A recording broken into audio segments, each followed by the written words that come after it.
Welcome into the In the Money podcast for KeenelandSelect.com. Tom Leach along with Jim Goodman, Keeneland's Director of Mutuals and Simulcasting, and going to take a look at the Pick Six on the big Saturday card at Gulfstream Park that is headlined by the Fountain of Youth.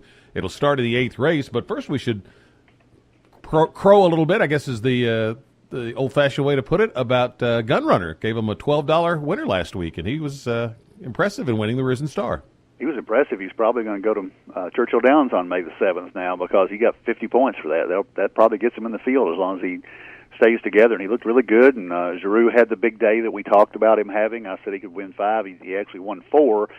Unfortunately, he didn't win the one that I thought was the lock of the day in stage play, and she got taken wide. I don't know if that's a horse you want to watch back, but, I mean, it had one of the worst trips you'll ever get on a racetrack and got taken 8 or 9 wide, which is exactly where you didn't want to be on the fairgrounds dirt that day. As you noticed, Gunrunner came up the inside and had a perfect trip. So Florent knew that he couldn't take Gunrunner outside, and he got a perfect trip, and it was a big win for him and for the horse, and I think he's going on the Derby now. Well, let's go to the 8th race at Gulfstream Park, and the Pick Six begins with the Grade 3 Canadian Turf on the turf.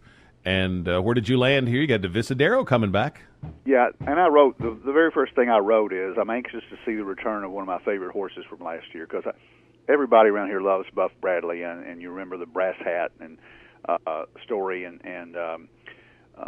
he's just a great guy and a local trainer, and this horse jumped up from nowhere last year and won the American Turf at Churchill and was going great guns, and then something went wrong at Belmont, and he's been off since July 4th. So he's long layoff, so I'm anxious to see him return, but I'm not going to bet my money on him off that kind of layoff. I want to see him run well. I think this race sets up absolutely perfectly for Heart to Heart. Heart to Heart is the speed of the speed in here, drawn outside for Le Peroux.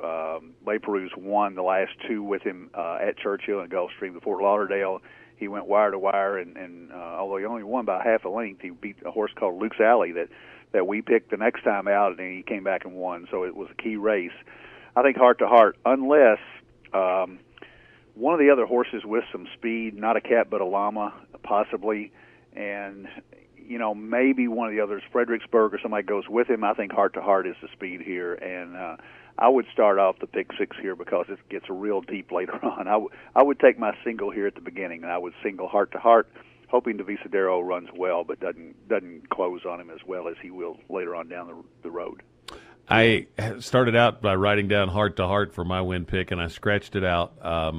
And the only reason I'm a little leery of he regresses off back-to-back buyer tops, and I've seen horses do that sometimes. So I'm going to take for the win pick Long on Value, whose best buyer in his career came in his only start at Gulfstream Park, and Bill Mott excels off the layoff. So I'm going to take Long on Value for the win pick, but for the Pick Six, I want to use Long on Value, Heart to Heart, Divisadero, in case he'd be ready. Certainly got the class, and then Not a Cat but a Llama. So I'm going to use 4 in there.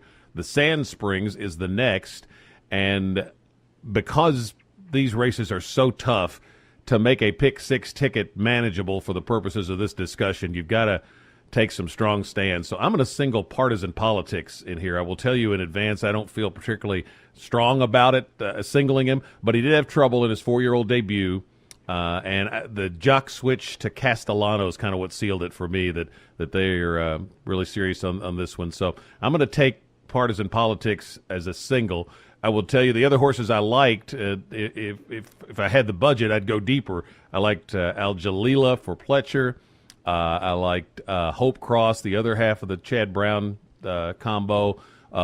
Fawfiler for Graham Motion, a horse I thought had a shot to run well at Tampa. I think it was last week, and scratched to come in this spot. And then I think all of those are worth a look, but I'm going to take a stand with Partisan Politics for the purposes of the Pick Six. How about you? When I started calculating the Pick Six, and you look at it as a 20-cent minimum, and you think, well, I can cover a lot of combinations. Well, when you start multiplying 14 times 14, it gets real expensive real quick. So what I limited myself to was 5 horses here. There's no way I can single this race. I appreciate the fact that you're going out on a limb with Partisan Politics, but this one, I actually had 8 horses circled here, and I cut it to 5. Probably Partisan Politics would be one of my top picks. I think you have to include her, and she does get Castellano back after Ortiz rode her last time out at Gulfstream. Castellano was probably somewhere else that day because he's ridden her her entire career. I would use her. I would use Hope Cross, the other Chad Brown horse. I think Joe Bravo on her fits well, and she ran well that day that she actually beat Partisan Politics in the Marshall's River. So I'd use Hope Cross the 5, Partisan Politics the 8. I would use Sweetie Girl, second time North America, for Eddie Castro, Strike Charmer the 10 for Irad Ortiz, and Fall Father, the horse that you mentioned on the outside, because we both liked her last week at Tampa. She scratched out for this spot. So I would use those 5 horses, 5, 8, 9, 10, 13. 10th race is also on the turf, and it's I hope they don't get any rain because they got four parts of this pick 6 are 5 of the 6 are actually on the turf. The 10th race is an allowance optional claiming event on the grass, and I went 5 deep in here. My pick would be Zavarian, the 1 off the improvement last time, and I think you get a little bit of a price because of the connections.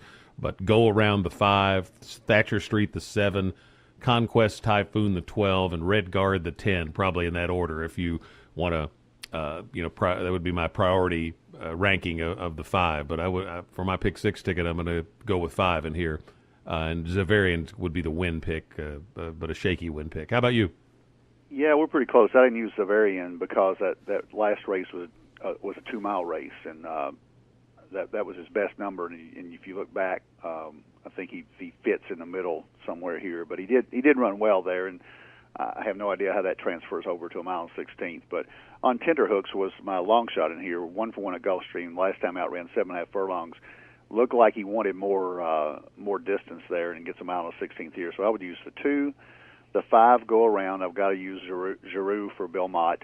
Thatcher Street the 7 would be probably my top pick in here. 101 buyer in the River City at Churchill back in November, and ran right behind Heart to Heart, which is the horse that I singled in the first leg. So if Heart to Heart runs well there, Thatcher Street only ran 2 lengths behind him, so that's a good indication of the strength of that race.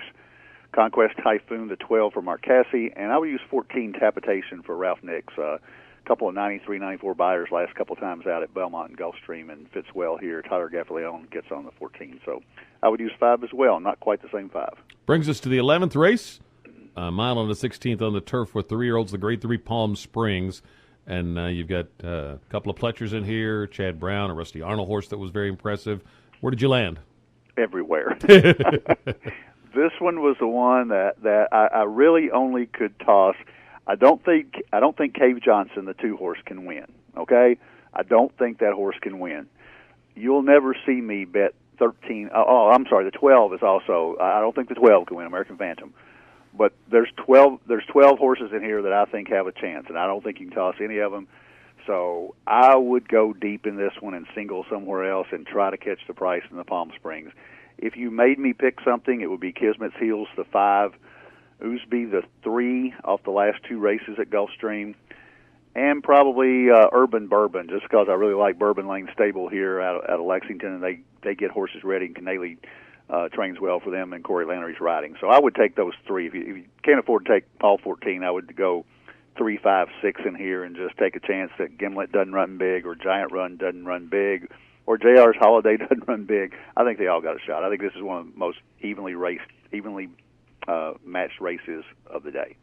I took Converge for the win pick here for Chad Brown. First race out was very good, and then got a wide trip, I think, last time from a wide post, and they went out of a maiden race right into a stake, so it seems to suggest that they think highly of this one. So I'm going to take Converge for the win pick, but I would use Kismet's Heels and Gimlet, the 2 Pletchers. And for my pick 6 ticket, I stopped there only for a budgetary concern. I'd add Space Mountain and Urban Bourbon as the next 2 if you could afford it. But for my ticket, I'll stick with the 11, 5, and 9. 12th race is the Grade 2 Fountain of Youth, and you've got Moy Heyman as a big favorite in this Derby prep. Going to try to beat him? Oh, no. I don't think there's any way that I mean, he looked so good the last time out in the Holy Bull, and you didn't think he'd be cranked off a couple months layoff, but he won it so easily. I don't see that. That's the single in the pick six for me. Can you make a case for Awesome Banner improving? Yes, but who did he beat in the Swale compared to Mohaymen winning the Holy Bull so easily over Greenpoint Crusader? So this is a single, and yeah, if you want to make some money in the pick six or pick four, and you can beat Mohaymen, just like stage play the other day in the Rachel Alexander at Fairgrounds. Stage play goes off at 1-5, and a 74 to 1 shot wins, and the pick four blows up. If you can find that horse here, more power to you. But I think that Mohaymen marches on toward the Derby here. I'm going to try to beat him with Zulu. I've seen so many of these Pletcher horses that win impressively in allowance races right into a graded stake at Gulfstream, and I've seen him win so many times that I'll get a price here for the shot because Mohaymen will be such a big favorite. This horse hadn't been around 2 turns, but he's by Bernardini out of a Summer Squall mare, so should absolutely love stretching out. And I think from the 2-hole, I think he could be the controlling speed. So I'm going to take a shot with Zulu, but if you could afford on your ticket to use both, I would certainly use the 2 and the 6. But I'm going to try to box those. It would be my exacta bet for the race would just be a box of those 2. I'm going to try to beat Mohaymen with Zulu, and just a straight win bet on him I think might get you a decent price because Mohaymen will take so much money.